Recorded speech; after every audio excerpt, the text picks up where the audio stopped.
오늘 우리에게 주신 하나님의 말씀은 히브리서 13장 10절, 레위기 16장 27절, 요한복음 6장 53절에서 58절까지의 말씀입니다. 다 같이 제목을 읽겠습니다. 우리에게 제단이 있는데 장막에서 섬기는 자들은 그 제단에서 먹을 권한이 없나니. 아멘. 이 말씀이 아는 것 같은데도 잘 모르겠습니다. 좀 어렵습니다. 그 제단에서 먹을 권한이 없다라고 되어 있는 이 말씀은 평소에 우리가 알고 있는, 흔히 교회에서 많이 설교했고 또 특별히 교육자 주간 같은 때 많이 설교로 하는 본문에 있는 내용과 상당히 차이가 있게 됩니다. 디모데전서 5장 18절을 다 같이 읽겠습니다. 성경에 일렀으되 곡식을 밟아 떠는 소의 입에 망을 씌우지 말라 하였고, 또 일꾼이 그 삭을 받는 것은 마땅하다 하였느니라. 아멘. 이 말씀은 구약에서 대표적으로 하나님께서 주의 종들에게 제단에서 먹을 권한을 허락하신 것을 신약시대까지 이어지면서 하나님의 말씀을 전해 들은 주님의 백성들, 성도들이 어떻게 주의 종들을 보호하고 좋은 것을 함께 나누면서 하나님에 대한 신앙과 예수 그리스도에 대한 제자도의 따름을 실천하는지를 보여주는 대표적인 말씀입니다. 구약에서 성전이 무너지고 포로기를 거치면서 그리고 중간기에 이르면 많은 구약의 전통들이 무너졌고 먹고 사는 문제 때문에 소위 말해서 사독 계열 제사장, 레위 계열 제사장뿐만 아니라 레위 계열의 성전에서 봉사하던 자들이 사실 대부분 주의 직분을 떠나고 규례를 잊어버리고 자기의 땅에 의지해서 스스로 먹고 사는 일이 비일비재했습니다. 목회자가 없는데 누가 하나님의 말씀을 전하겠습니까? 그러다 보니까 사도 바울도 하나님이 내리신 이 규례를 영원한 교회를 지탱시키고 또 하나님의 사역을 각 성도들도 어떻게 함께 동참하는 가장 대표적인 방법 중에 하나로서 함께하는 이 의무를 지어주었던 겁니다. 그런데 오늘의 말씀을 보면 좀 이야기가 완전히 반대인 것처럼 들려집니다. 히브리서 13장 10절 다 같이 읽겠습니다. 우리에게 제단이 있는데 장막에서 섬기는 자들은 그 제단에서 먹을 권한이 없나니. 아멘. 제단이 있는데 장막에서 섬기는 자들은 그 제단에서 먹을 권한이 있는 게 당연한 것 같은데 왜 갑자기 여기에선 없다고 할까요? 사실 이것이 깊이 성경을 읽지 않으면 일단 걸림돌이 됩니다. 기본적으로 알고 있었던 내용들에 대해서 사실은 상충되는 그런 서로 맞지 않는 것 같은 말씀이 있기 때문입니다. 사실 이 말씀은 히브리서 13장 9절에서 16절까지 전체 구조 속에서 이해를 해야 됩니다. 먼저 히브리서 13장 9절입니다. 다 같이 읽겠습니다. 여러 가지 다른 교훈에 끌리지 말라. 마음은 은혜로서 굳게함이 아름답고 음식으로서 할 것이 아니니 음식으로 말미암아 행한 자는 유익을 얻지 못하였느니라. 아멘. 이 구절의 중요한 단어는 음식입니다. 원어는 브로마입니다. 푸드의 문제죠. 브로마를 떡으로 번역하는 경우도 있고 양식으로 번역하는 경우도 있고 먹는 것으로 번역하는 경우도 있습니다. 그런데 이 원뜻은 그야말로 푸드의 개념입니다. 양식의 문제죠. 이것을 서양권에서는 빵으로, 동양권에서는 떡으로까지도 이야기를 합니다. 그런데 이렇게 이야기하는 이유가 있습니다. 그 다음 말씀을 읽어보면 왜 이런 말씀을 하는지가 이해가 됩니다. 바로 10절입니다. 다 같이 읽겠습니다. 우리에게 제단이 있는데 장막에서 섬기는 자들은 그 제단에서 먹을 권한이 없나니. 오늘의 말씀입니다.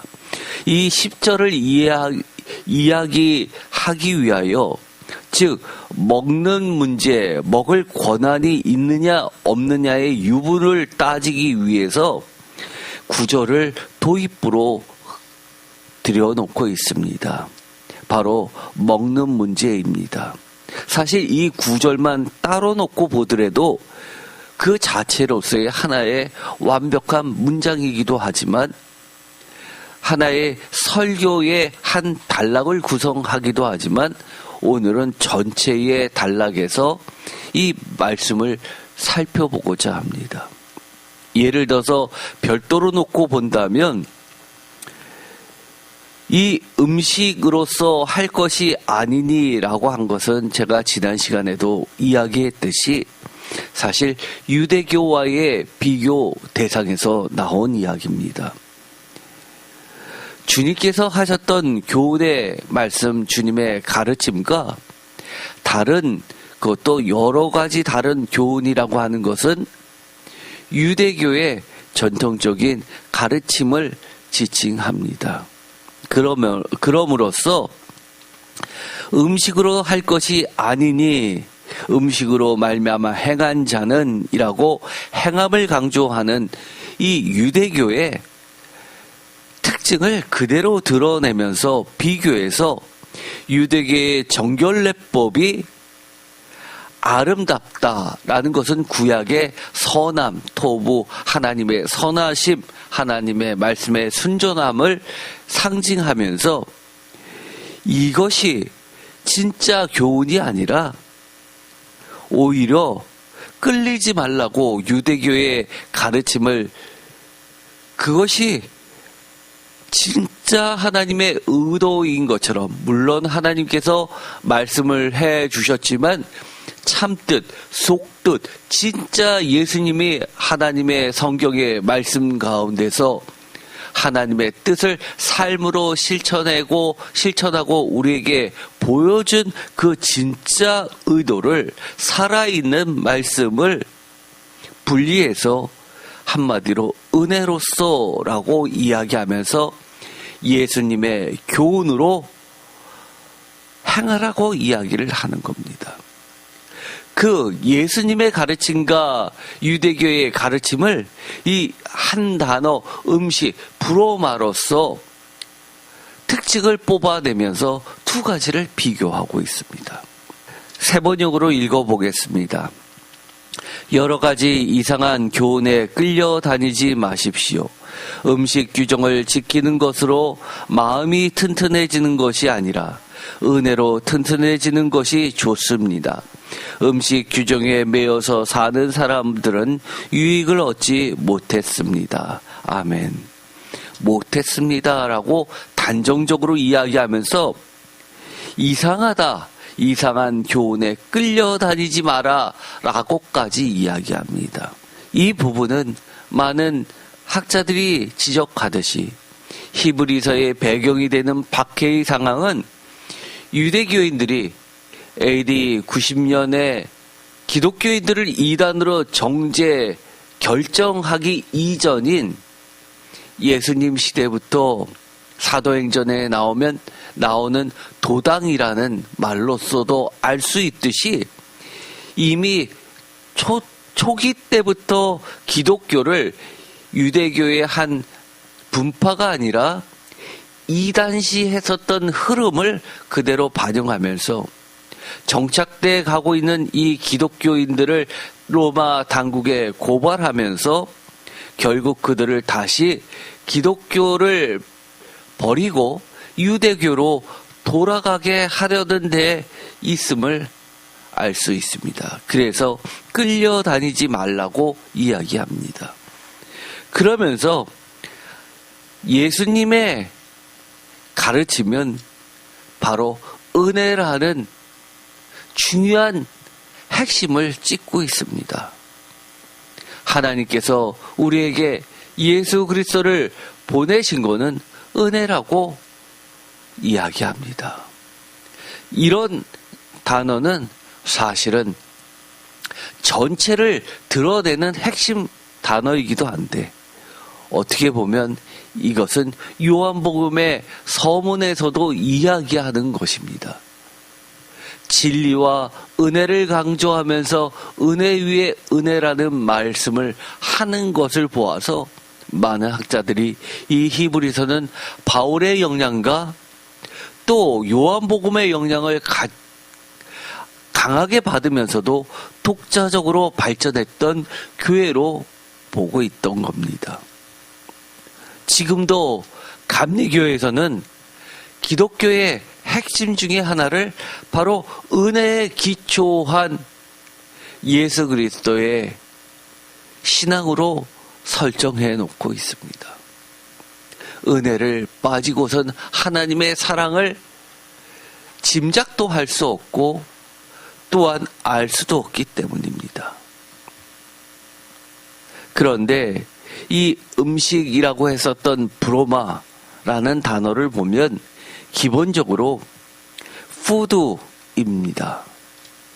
그런데 이것은 가장 첨예하게 정결례법의 핵심 문제이기도 합니다. 사실은 이 유대교에서 먹는 문제를 핵심으로 삼았던 데에는 여러 가지 이유가 있습니다. 히브리서의 특징 중에 하나는 유대교와 기독교와의 분리되어 있는 명확한 선을 그리스도로 설정해 놓고 있지만 예수님께서 우리에게 전해주신 하나님의 말씀은 유대교에서부터 내려오던 하나님의 말씀 성경의 유산을 귀한 하나님의 선물을 그대로 인정하면서 통일성도 갖추고 있습니다. 유대교에서 이 가장 첨예했던 먹는 문제를 정결례법의 중심에 놓았었던 이유나 기독교에서도 마찬가지로 예수님께서도 이 먹는 문제를 중심에 놓고 하나님의 말씀을 전하는 데에는 이처럼 먹는 문제가 단순히 경제의 문제가 아니기 때문입니다. 많은 이들이 이렇게 생각합니다. 아마 지금 대한민국에 특히 젊은이들로 갈수록 아니면 힘이 다 떨어져서 은퇴한 세대들을 보면 이 먹는 문제, 다른 말로 이야기하면 경제는 곧 라이프입니다. 생명이라는 이야기죠. 사는 문제라는 겁니다. 그래서 요즘에는 워라벨이 신앙보다 중요해졌고 또 신앙과 워라벨을 분리하기 시작했습니다. 우리 세대만 해도 진짜 워라벨은 참된 신앙 안에만 있다고 믿고 또 살고 경험하고 저도 지금도 그렇게 누리고 있는데 이런 중요한 핵심이 점점 새로운 이들에게는 넘지 못할 마치 강처럼 그렇게 여겨지고 있다는 겁니다. 먹는 문제, 경제 문제, 이것이 사는 문제로 직결되고 있습니다. 그러나 예수님은 이렇게 이야기합니다. 참된 신앙인 신자의 먹는 문제는 참된 양식의 생명의 문제라고 이야기합니다. 히브리서는 이런 예수님의 말씀의 의미를 이 본문에서 명확하게 하고 있는 겁니다. 예수님께서 나는 하늘의 만나로 비유하시고 생명의 떡이라고 말씀하시고 이것은 예수 그리스도의 생명의 말씀이 곧 우리의 영생과 구원의 생명의 문제임을 히브리서 기자는 우리에게 이 브로마 먹는 이야기로 다시 중심에 핵심을 집어넣고 있는 겁니다. 그러면서 이 10절을 이야기합니다. 지금까지 이야기했던 내용을 잘 기억하면서 10절을 다시 한번 읽어보겠습니다. 우리에게 제단이 있는데 장막에서 섬기는 자들은 그 제단에서 먹을 권한이 없나니. 아멘. 여기서 제단은 무엇입니까? 장막에서 섬기는 자들은 누구입니까? 그 제단은 무엇입니까? 먹을 권한이 왜 없습니까? 없습니까? 있습니까? 사실 이 10절은 그런 질문들을 놓고 보면 매우 어려운 질문입니다. 난해 구절 중에 하나로 꼽힐 수 있습니다. 이 10절을 세 번역으로 다 함께 읽어보겠습니다. 한 목소리를 읽겠습니다. 우리에게는 한 제단이 있습니다.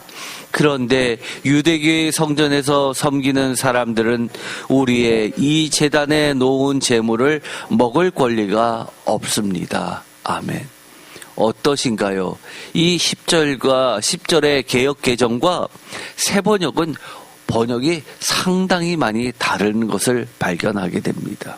사실 이 10절의 말씀의 원문을 보면 이 10절을 원문 그대로 직역에 가깝게 번역하면 사실 개역개정 10절의 말씀이 맞습니다.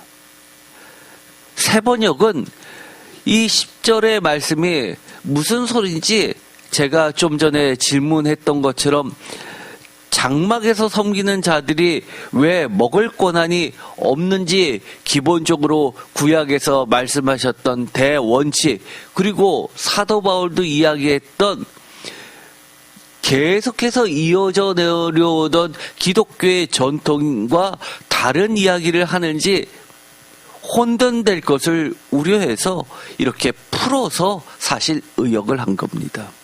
다시 한번 볼까요? 우리에게는 한 제단이 있습니다. 개역개정에서 우리에게 제단이 있는데 라는 이 제단을 우리의 제단이라고 규정합니다. 그러면서 또 새 번역은 두 번째 부분을 이렇게 번역합니다. 그런데 유대교의 성전에서 섬기는 사람들은 이라고 하면서 개역개정에서 장막에서 섬기는 자들은 을 의역을 해놓고 있습니다. 뜻을 확장하고 있죠. 명확히 하고 있습니다. 장막에서 섬기는 자들이 누구냐라고 했을 때 10절 맨 앞에 있는 우리에게라고 하는 것과 분리를 해서 우리가 아니라 유대교의 성전에서 섬기는 사람들이라고 하면서 우리와 그들을 나누고 있습니다. 사실 원문에 보면 이렇게 되어 있습니다.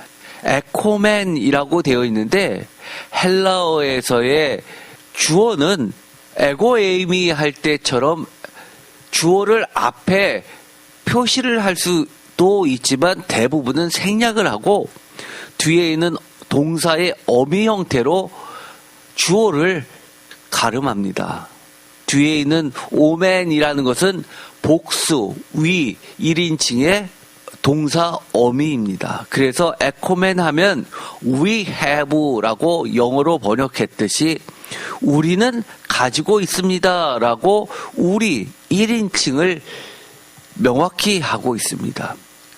그래서 이 10절 맨 처음에 있는 이 제단은 우리의 제단이고 두 번째, 장막에서 섬기는 자들은 우리가 아닌 유대교회 성전에서 섬기는 사람들로 우리와 그들을 분리하고 있습니다.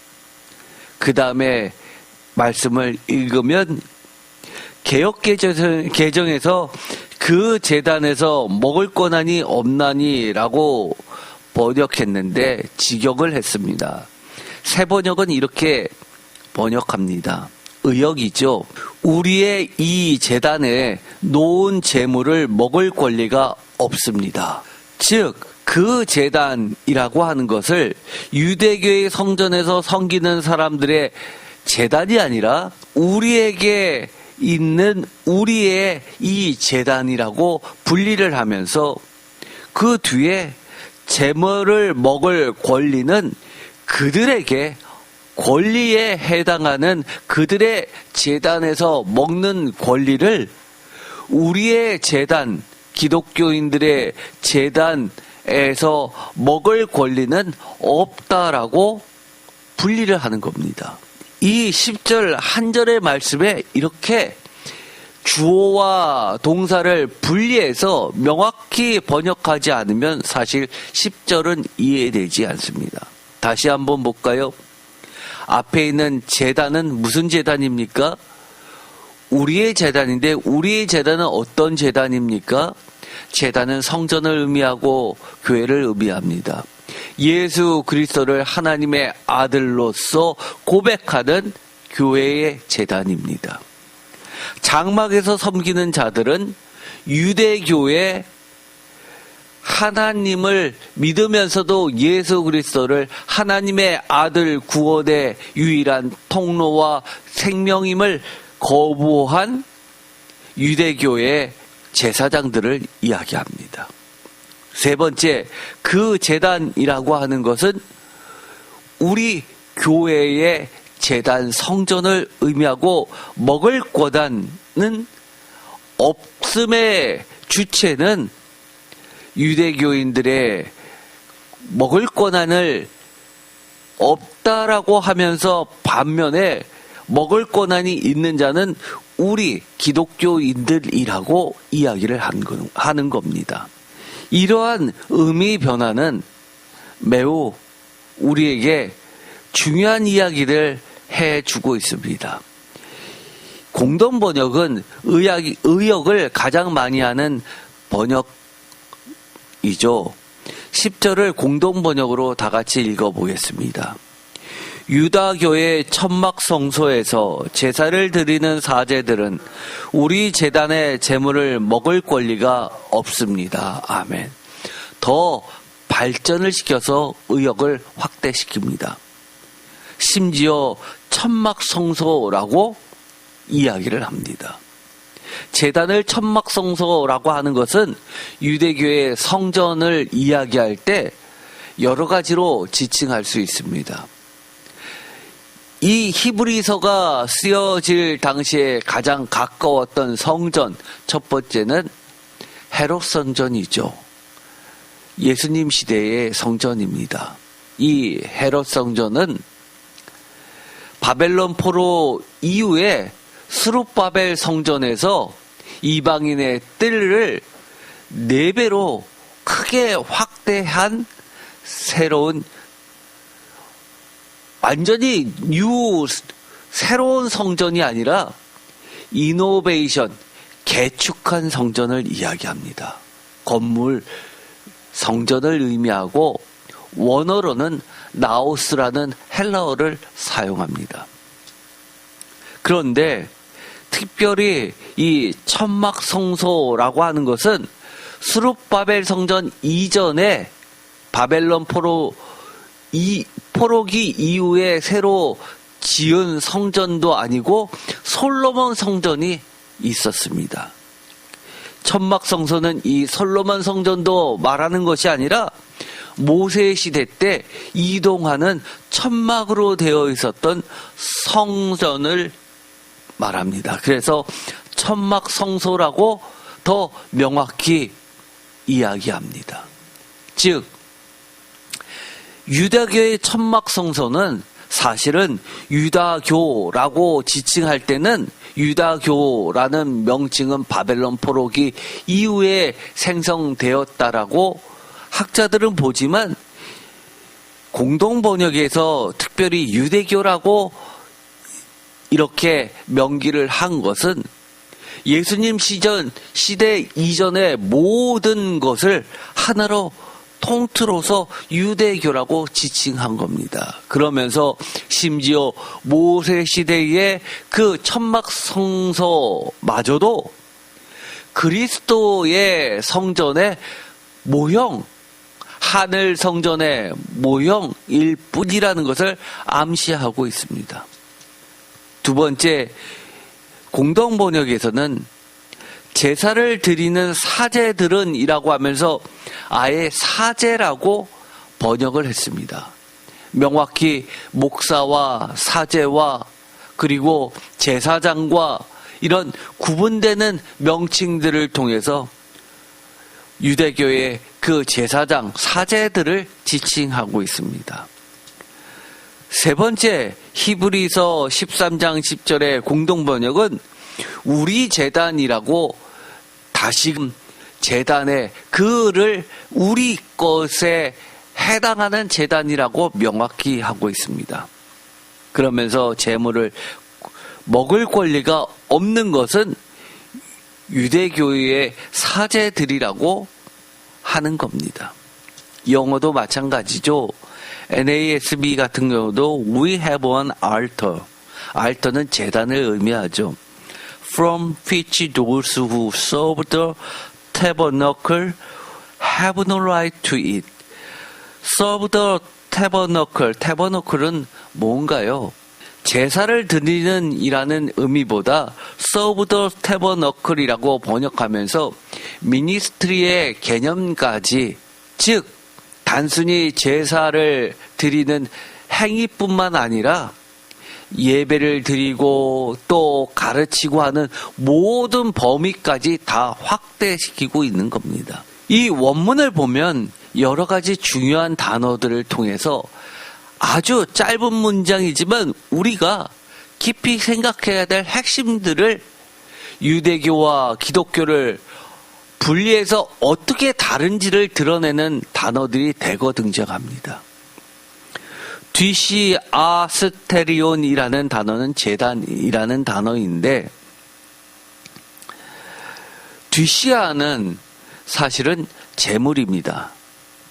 테리온은 노타에서 발전된 겁니다. 즉 제물을 놓는 곳, 제사를 드리는 성전을 지칭합니다.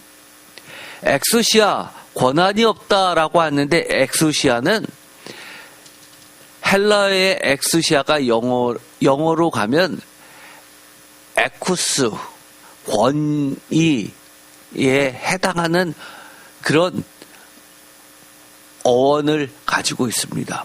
권능이라고도 번역합니다. 그런데 사실은 이 엑수시아는 어떤 직역하면 권능, 권한이라는 뜻이지만 사실 이곳에서는 권한이라기보다는, 권리라기보다는 권리를 누릴 자격을 의미합니다. 이것은 별도로 설명을 드리겠습니다.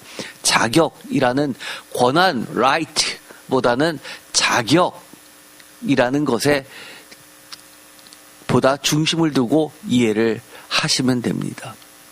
또 중요한 단어가 나오죠. 원문에 스케네라는 단어가 나옵니다. 장막으로 번역했지만 이것은 스케네라고 할 때는 사실은 드웰이라는 뜻입니다. 거하다라는 겁니다. 이것은 요한복음에서 굉장히 중요한 단어입니다. 이것도 별도로 추가로 말씀을 드리겠습니다. 또 중요한 단어가 라트리오라는 단어인데 이것이 라틴어로 가면 리투르지아라고 해서 예배에 우리로 치면 주보 같은 예식서를 의미합니다. 즉 여기서는 헬라어 라트리오 하면 제의적 섬김을 의미합니다. 기본적으로 우리가 이 GC 아스테리온이라는 재물을 두는 곳, 알터라고 제단이라고 영어로는 번역하지만 정확히 이야기하면 재물을 두는 곳, 제사하는 곳이 되는데 이것은 중요한 개념, 어떤 것이 들어가 있냐면 sacrifice, 희생이라는 것이 반드시 들어가야 됩니다. 두 가지로 보통 칭할 수 있습니다. 하나는 번제단처럼 그야말로 알터에 해당합니다. 또 하나는 또 있죠. 향단을 놓는 것도 사실 이 알터로 번역할 수 있습니다.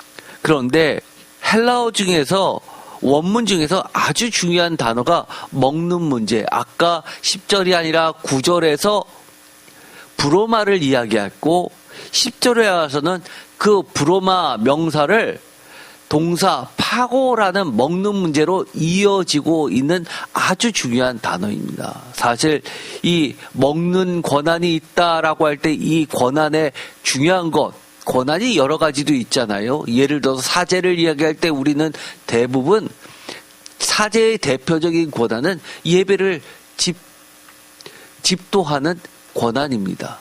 여러분들도 목사님을 찾는 이유가 뭡니까? 먹는 문제입니까? 아니죠.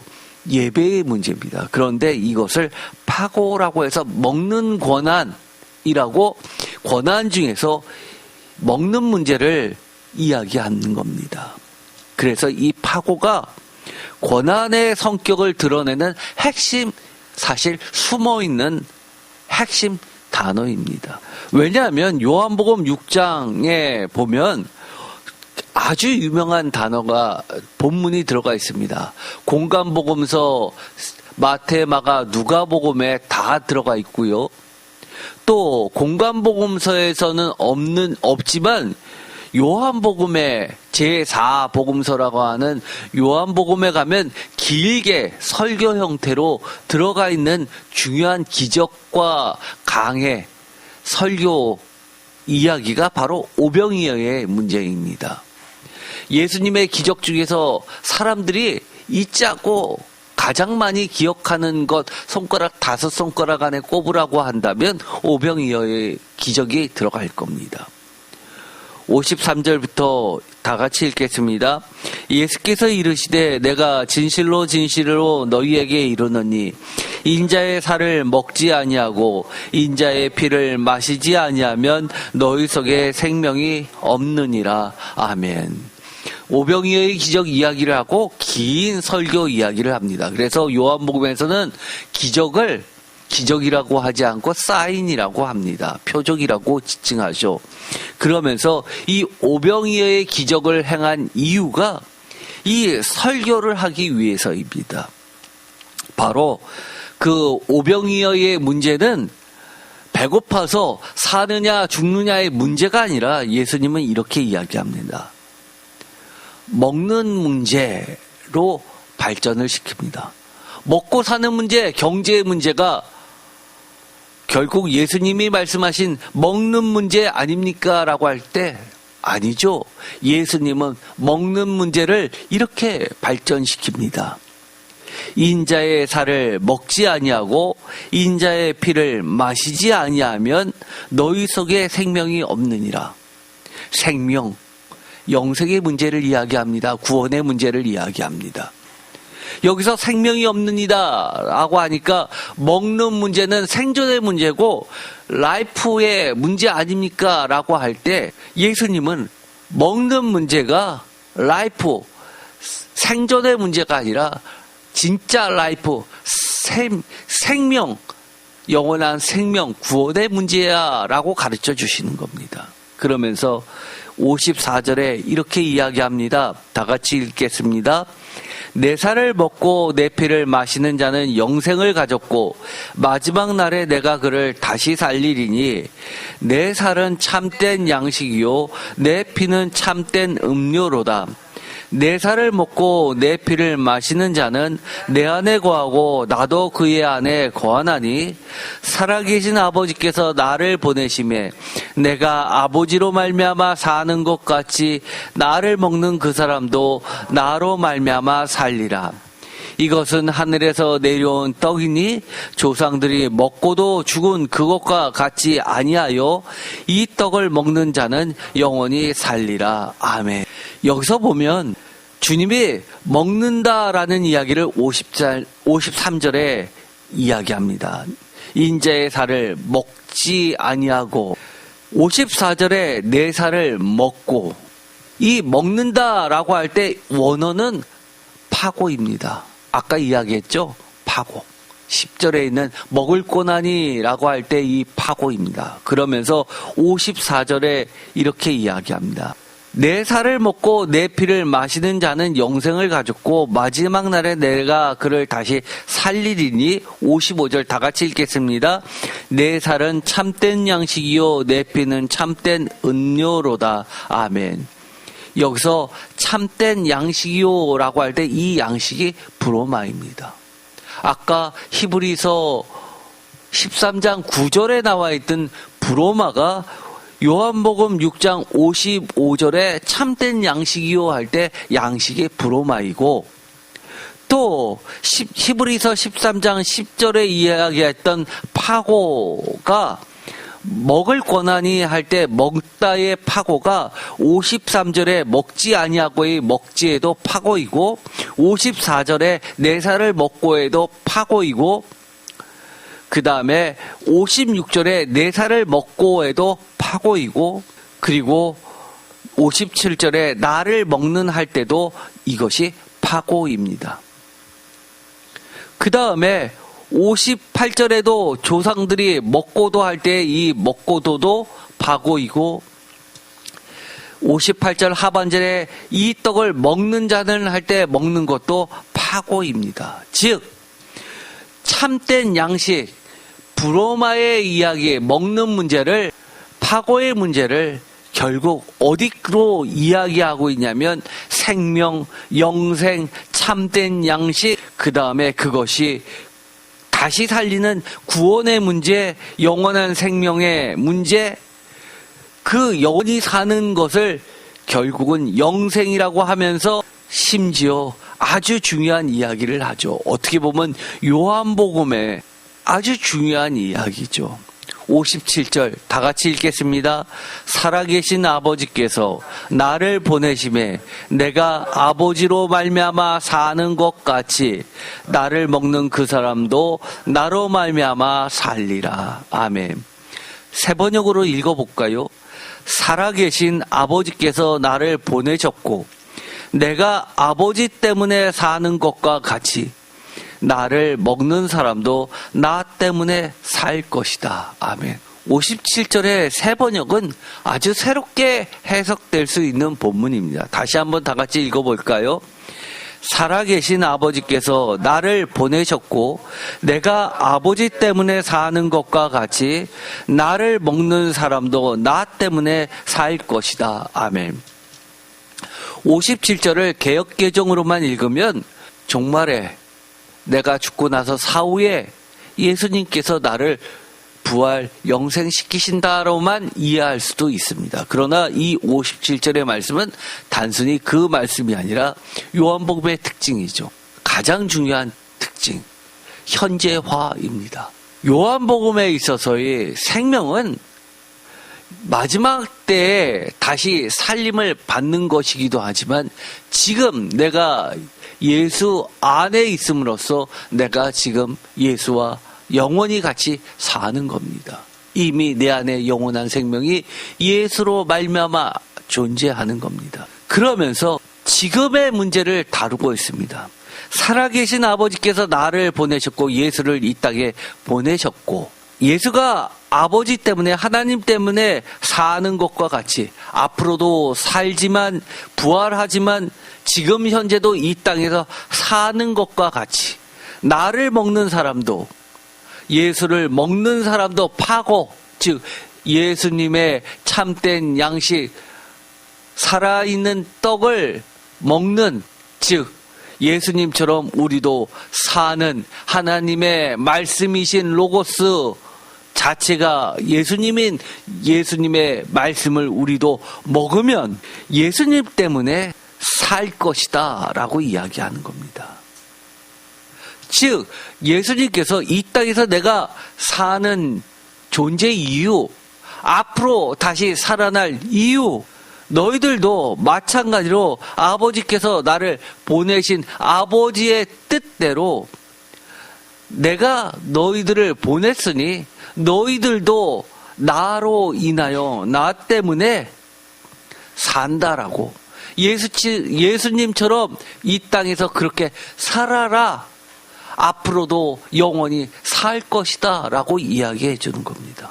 이 말씀은 사실 예수님의 그 유명한 마지막 공동식사, 요한복음에서 길게 드러난 부분, 명확히 드러내고 있는 먹는 문제를 다시 보여주고 있는 것과 같습니다. 예를 들어서 신자, 믿는 자, 성도의 먹고 마시는 것에 대한 모델은 예수 그리스도와 제자들의 마지막 공동식사, 흔히 성만찬이라고 불려지고 있지만 요한복음에서는 공관복음서에 있는 마태, 마가, 누가복음에 있는 성만찬과는 매우 다른 형태를 보여주고 있습니다. 대표적인 게 세족식이 요한복음에 들어가 있죠. 완전히 다른 형태입니다. 어떻게 보면 마지막 공동식사라고 하는 것이 보다 요한복음의 성격에 잘 맞습니다. 성만찬이라고 할 때는 마태, 마가, 누가복음에 가깝고 마지막 공동식사라고 할 때는 요한복음의 특징을 잘 드러내줍니다. 이런 공동식사의 의미를 보여줍니다. 이것은 다른 것이 아니라 완전한 하나님 나라에서의 공동체 축제적 희년 기쁨의 식사에 다 같이 참여하는 것을 보여준 자리입니다. 다시 한번 볼까요? 예수님과의 식사 시간은 제자들을 불러서 함께 식사하면서 이 식사가 먹는 문제만이 아니라 참된 희년, 완전한 자유, 구원의 완성이고 기쁨의 식사이고 공동체, 교회의 축제임을 드러내는 그런 예수님과의 직접적인 식사 자리에 우리를 참여시키는 참여의 개념이 들어간 겁니다. 왜냐하면 요한복음 17장에 보면 다 같이 하는 공동식사 자리에서 예수님의 그 유명한 대제사장의 기도라고 하는 부분이 들어가 있기 때문입니다. 이것을 예수 그리스도 영원한 대제사장의 기도라고 흔히 이야기합니다. 요한복음 17장 20절 다 같이 읽겠습니다.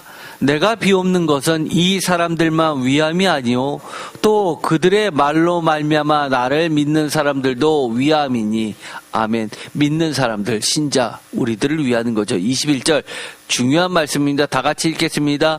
아버지여, 아버지께서 내 안에 내가 아버지 안에 있는 것 같이 그들도 다 하나가 되어 우리 안에 있게 하사 세상으로 아버지께서 나를 보내신 것을 믿게 하옵소서. 아멘.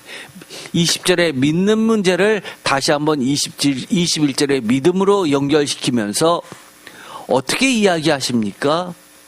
여기서도 보내심에 대한 이야기를 합니다. 아까도 오병이어의 나를 보내신 이 이야기를 하죠.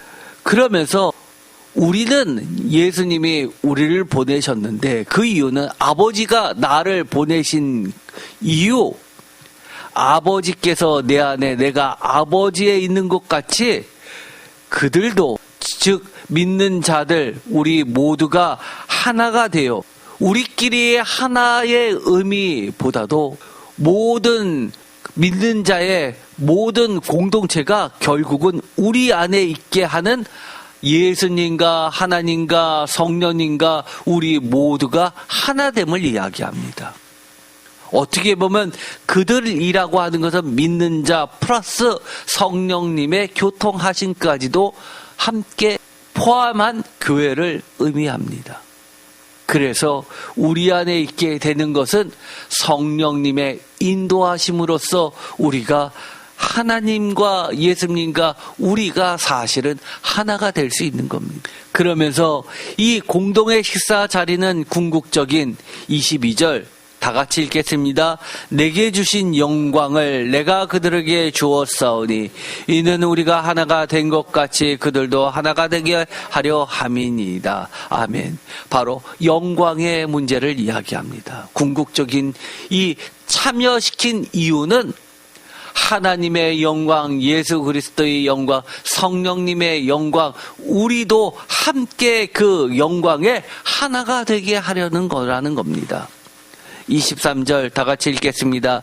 곧 내가 그들 안에 있고 아버지께서 내 안에 계시어 그들로 온전함을 이루어 하나가 되게 하려 함은 아버지께서 나를 보내신 것과 또 나를 사랑하신 같이 그들도 사랑하신 것을 세상으로 알게 하려 함이로이다. 아멘. 여기서도 온전함의 이야기를 합니다. 온전함은 히브리서의 굉장히 중요한 주제였죠. 온전함. 온전한 대로 나아가라 라고 이야기합니다. 24절 아버지여 내게 주신 자도 나 있는 곳에 나와 함께 있어. 다 같이 읽겠습니다. 아버지께서 창세전부터 나를 사랑하심으로 내게 주신 나의 영광을 그들로 보게 하시기를 원하옵나이다. 의로우신 아버지여 세상이 아버지를 알지 못하여도 나는 아버지를 알았사옵고 그들도 아버지께서 나를 보내신 줄 알았사옵나이다. 내가 아버지의 이름을 그들에게 알게 하였고 또 알게 하리니 이는 나를 사랑하신 사랑이 그들 안에 있고 나도 그들 안에 있게 하려 함이니이다. 아멘. 예수 그리스도의 사랑이 우리 안에 있으면 하나님의 사랑이 우리 안에 있고 결국 하나님은 사랑이시고 사랑하신 하나님은 영원한 생명이시기 때문에 우리가 이 먹는 자리가 곧 먹고 생존을 지켜주는 단순한 먹고 사는 문제, 경제의 문제가 아니라 무슨 문제라는 겁니까? 우리 삶의 존재, 목적, 히브리서가 그토록 강조한 삶의 목적, 하나님의 목적, 생명의 문제, 구원의 문제, 영생의 문제라는 겁니다. 오늘은 시간이 다 돼서 여기까지 하겠지만 핵심적인 이 주제가 어떻게 요한복음에서 확정되고 있는지를 결론만 말씀드리겠습니다. 요한복음 4장은 매우 독특한 장입니다.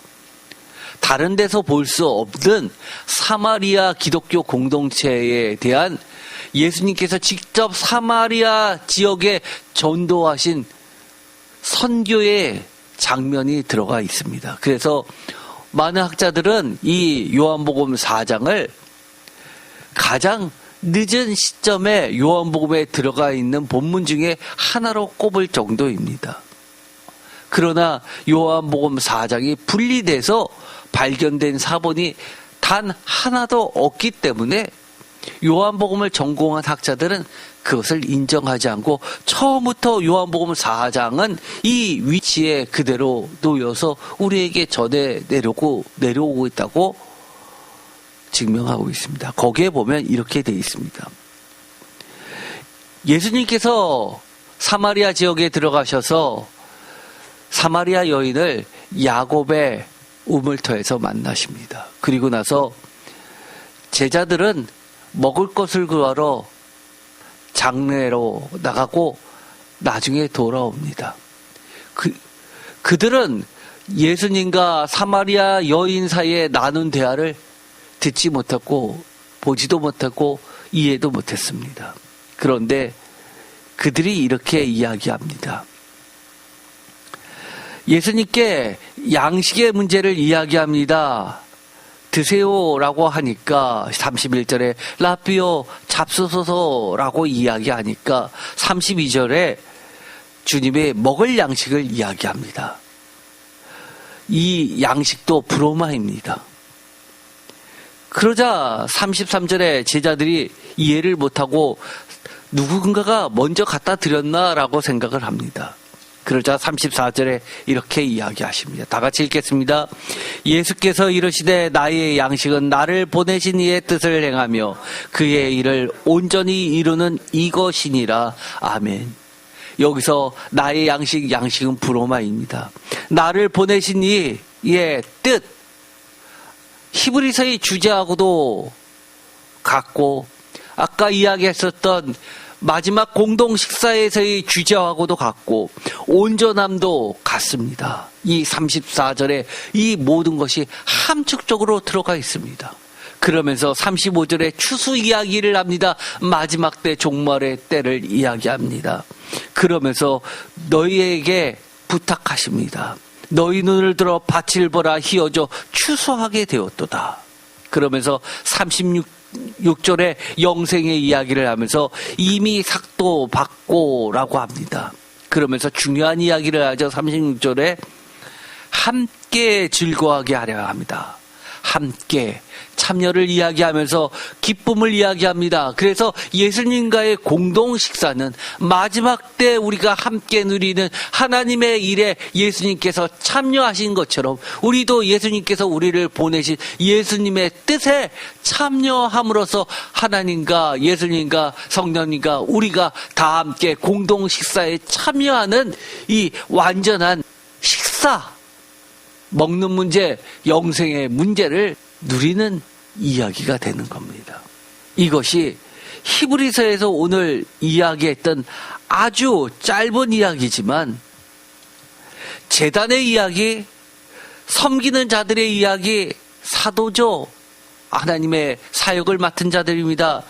먹을 권한의 이야기, 먹는 문제, 권한, 자격의 문제를 다 한꺼번에 이야기하는 겁니다.